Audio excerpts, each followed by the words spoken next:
Chers amis, la province de Québec est le royaume du projet pilote. Ici Daniel Poulet.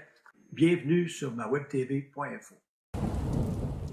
Assez souvent, quand un gouvernement veut faire quelque chose, ils vont passer par un projet pilote.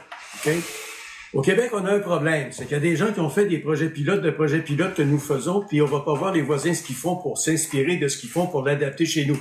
Donc, on fait un projet pilote. Je sais pas si vous avez remarqué ça sur les bandes défilantes des télévisions de nouvelles, mais le gouvernement du Québec a lancé un projet pilote qui impliquera 1000 personnes obèses qui vont utiliser des produits du genre Ozempic. Et ce projet pilote vise à savoir si on va le payer à ces gens-là, l'Ozempic, ou si on ne le paiera pas. C'est brillant, hein? Ça, là, c'est une bande de fonctionnaires qui n'avaient rien à faire un matin, puis on dit, tiens, on va faire ça. Bande de niaiseuses, on le paye ou on le paye pas, ça vient de finir là. C'est quoi l'idée de faire un projet pilote avec 1000 personnes qui va faire, je mets en guillemets, là, travailler des fonctionnaires? En tout cas, celui-là, je l'ai trouvé pas pire. Mais il y a un autre projet pilote que lui, ça fait longtemps que ça aurait dû être fait, c'est le projet pilote au Québec de mettre des caméras sur les autobus scolaires.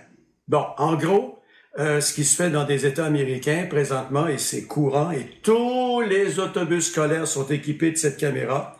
C'est le panneau d'arrêt rétractable. Il y a une caméra sur le panneau. Et si quelqu'un essaie de dépasser l'autobus, pendant que ce panneau-là est ouvert, il y a une photo qui est prise de la voiture. Aux États-Unis, la caméra regarde vers l'arrière. Nous autres, chez nous, il faudrait que la caméra regarde vers l'avant.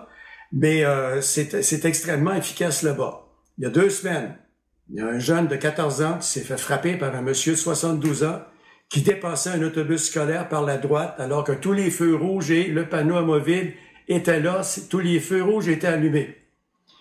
Et il y a 5 ans au Québec, ça fait 5 ans, je pense, on a regardé ce qui se faisait. On a dit, ce serait peut-être une bonne idée d'avoir des caméras sur les autobus scolaires. On va faire un projet pilote. Alors, présentement au Québec, un peu partout sur le territoire, il y a 35 autobus depuis ce temps-là qui sont équipés de caméras. Et je me pose la question, voulez-vous bien me dire, Seigneur, pourquoi ça prend 5 ans à s'apercevoir que c'est efficace? Pourquoi cette bande d'abrutis n'est pas allée voir ce qui se faisait ailleurs et l'adapter chez nous? La seule adaptation, ce serait de mettre la caméra sur le devant du panneau au lieu qu'elle regarde en arrière. Mais non, il faut faire un projet pilote de 5 ans pour voir. Puis là, on n'a pas entendu parler de ça. Les transporteurs scolaires n'en ont pas entendu parler, parce que les autres, les transporteurs scolaires, la première chose qu'ils vont dire, là, c'est le gouvernement qui va payer pour installer les caméras, bon, OK. C'est une question de sécurité. Mais allons voir ce qui s'est passé ailleurs, comment ils ont fait, au lieu de faire un projet pilote complètement abruti, enfin. Alors, le Québec, c'est le royaume du projet pilote pour faire travailler des fonctionnaires qui n'ont rien d'autre à faire qu'à faire des projets pilotes. Et voilà. J'ai hâte de voir qu'est-ce qu'ils vont nous inventer le prochain coup. Maintenant, en rafale. Pablo, mon ami Pablito, ne sera plus ministre des Transports et il s'en vient se présenter comme chef du Parti libéral du Québec. Ça risque d'être intéressant. On va voir. Au moment où je vous parle, il y a 5 candidats, dont Denis Coderre. Et un affrontement de Denis Coderre et Pablo Rodriguez, ça risque d'être très intéressant.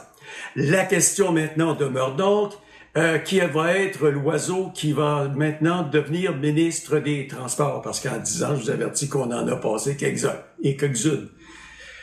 On verra ce que Justin Trudeau va décider, et s'il le fera avant de lever les feutres comme chef du Parti libéral, parce que, regardez son langage corporel, pauvre petit pou, là, commence à trouver le temps long. Autre chose, la tentative d'assassinat sur Donald Trump alors qu'il jouait au golf. Et on parle toujours maintenant de attempted murder.